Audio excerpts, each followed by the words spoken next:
Bismillahirrahmanirrahim. Assalamu alaikum. My name is Aryan Lodi and you are watching my YouTube channel sir के Lodhi. Student, आज मैं आपको पाई diagram बनाना सिखाऊंगा कि किस तरह हम पाई डायग्राम को ड्रॉ करेंगे।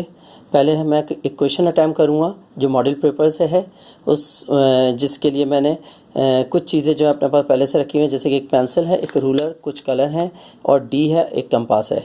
अगर आप इस तरह से ड्रॉ करते हैं तो आपका जो प्रेजेंटेशन होगी उसके ही नंबर जो होते हैं मिलते हैं।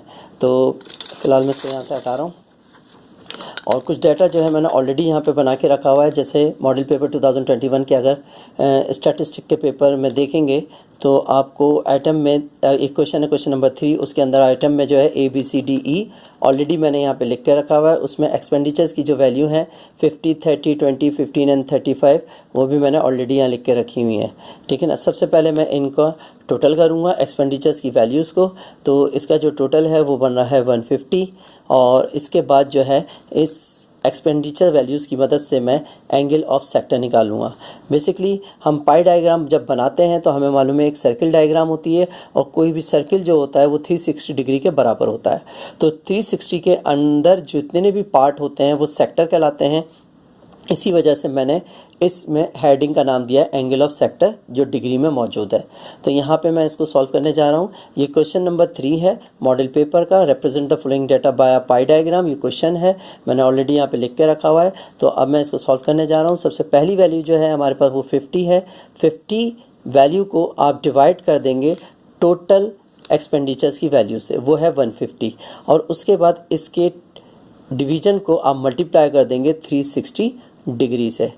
इसी तरीके से हमारे पास सेकंड वैल्यू जो है वो है 30, इसको भी आप डिवाइड करेंगे 150 से और मल्टीप्लाई कर देंगे 360 डिग्री से।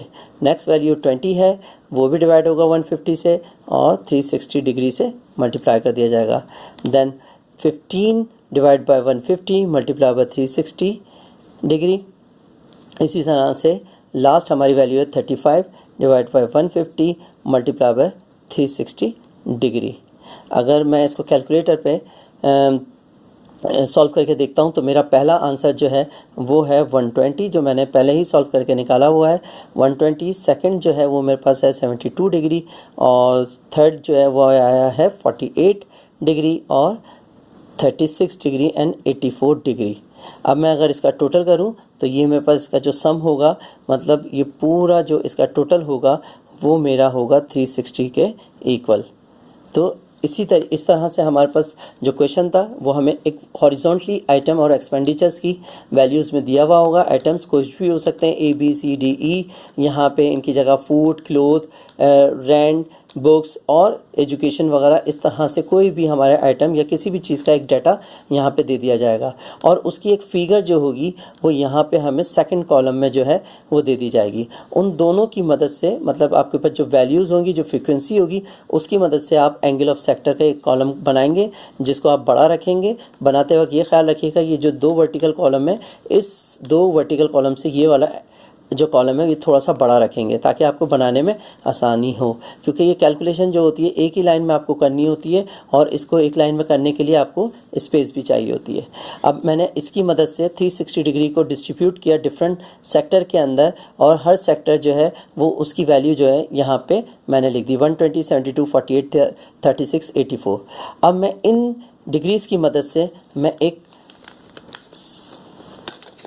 पाई डायग्राम को सॉल्व करूंगा। तो सबसे पहले मैंने कंपास लिया जिसकी वजह से मुझे एक सर्कल ड्रॉ करना है। तो मैं सर्कल ड्रॉ करने के लिए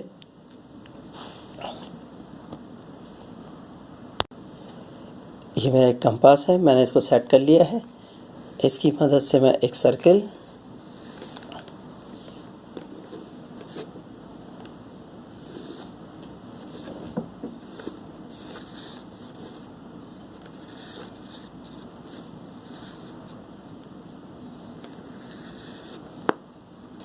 ये मैंने सर्किल ड्रॉ कर लिया है।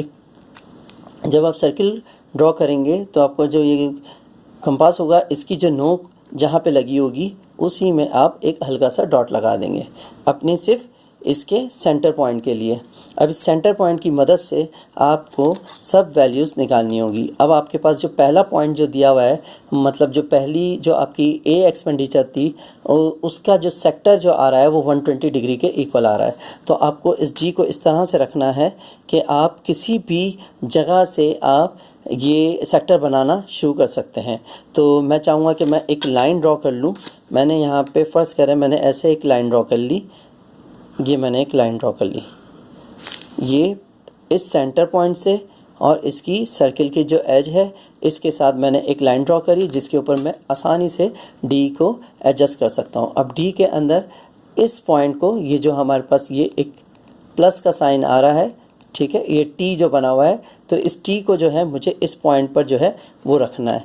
तो मैं इस टी को इसके ऊपर रखूँगा। मुझे ये ख्याल रखना है कि मेरी ये जो हॉरिजॉन्टल लाइन है ज़ीरो वाली, ये इस लाइन को जो मैंने सेंटर से एच के दरमियान जो मैंने लाइन खींची थी उसके ऊपर एडजस्ट हो जाए। उसके बाद ये ज़ीरो से मुझे काउंट करना शुरू करने सेक्टर।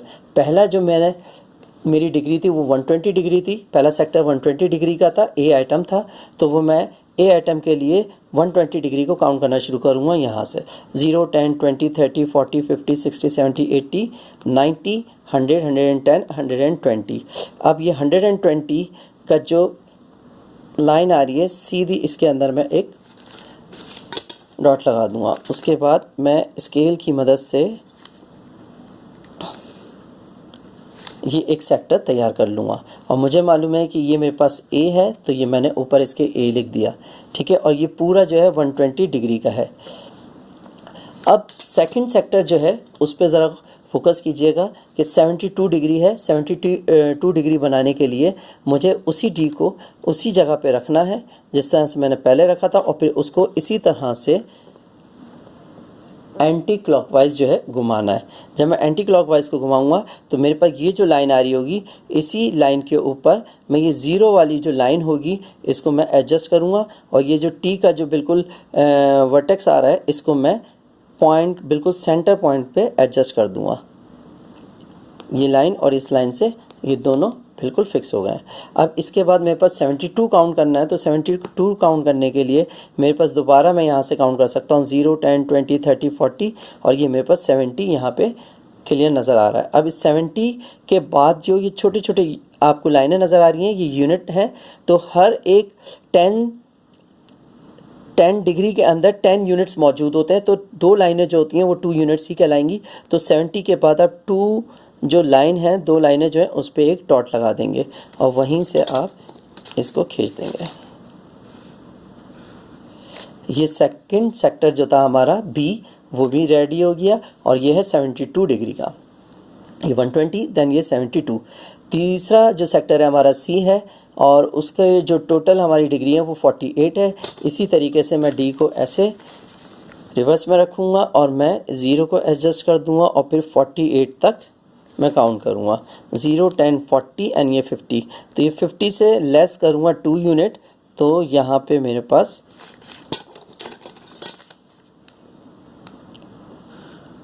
ये सेक्टर भी तैयार हो गया। ये ए बी और ये सी सेक्टर था जो 48 डिग्री का था। 48 के बाद मेरा 36 डिग्री है। दोबारा से मैं इसको इसी तरह से रिवर्स घुमाता रहूँगा एंटी क्लॉकवाइज, और मैं इसको ज़ीरो पे एडजस्ट करूँगा। ये जो लाइन आ रही है ज़ीरो को और सेंटर पॉइंट के साथ, और फिर मैं 36 डिग्री 30 एंड 40 के दरमियान ये 35 की रॉ है। जो मिड लाइन होती है बड़ी सी, वो आपकी 35 है। 35 के बाद एक यूनिट बाद मेरा 36 डिग्री आ जाएगा, और मैं इस तरह सेंटर पॉइंट से एज तक एक लाइन खींच दूँगा जहाँ पे मैंने डॉट जो है मेजर किया था। अब रह गया मेरा 84 डिग्री का, तो लास्ट हमारे पास जो सेक्टर है वो ऑटोमेटिक जो है 84 ही आएगा। अच्छा, बाज़ दफ़ा ऐसा होता है कि वो 84 ना आए, 83 आए या 85 आए, तो एक आध डिग्री का फ़र्क जो है वो चलता है, उसमें कोई इतना इशू नहीं होता। तो आप इसको यूँ घुमाएं और बहुत ज़्यादा एक्यूरेसी से काम करेंगे तो ये बिल्कुल एक्यूरेट भी आ जाएगा। अगर देखें हमने इसको ये काउंट 0, 10, 20, 30, 40 और ये 80 आया। 80 के बाद अगर देखें तो मेरा बिल्कुल एक्यूरेट आ रहा है। ये 85 की जो लाइन है उससे एक यूनिट पहले ही मेरा ये डॉट क्लियर हो रहा है, तो इसका मतलब ये 84 का जो है सेक्टर कराएगा। ए बी सी, ये डी और ये मेरा ई सेक्टर हो गया। अब ये मेरे ऊपर डिपेंड करता है कि मैं अपने कलर यूज़ करते हुए मैं इन सब सेक्टर को कलर दे दूँ। मैंने ए के अंदर जो है मैंने ग्रीन कलर दे दिया, ऑरेंज कलर दे दिया। बी के अंदर मैंने ग्रीन कलर दे दिया। सी सेक्टर के अंदर मैंने जो है ब्लू कलर दे दिया और डी के अंदर मैंने ब्राउन कलर दे दिया। और इसी तरह से मैंने ई के अंदर जो है वो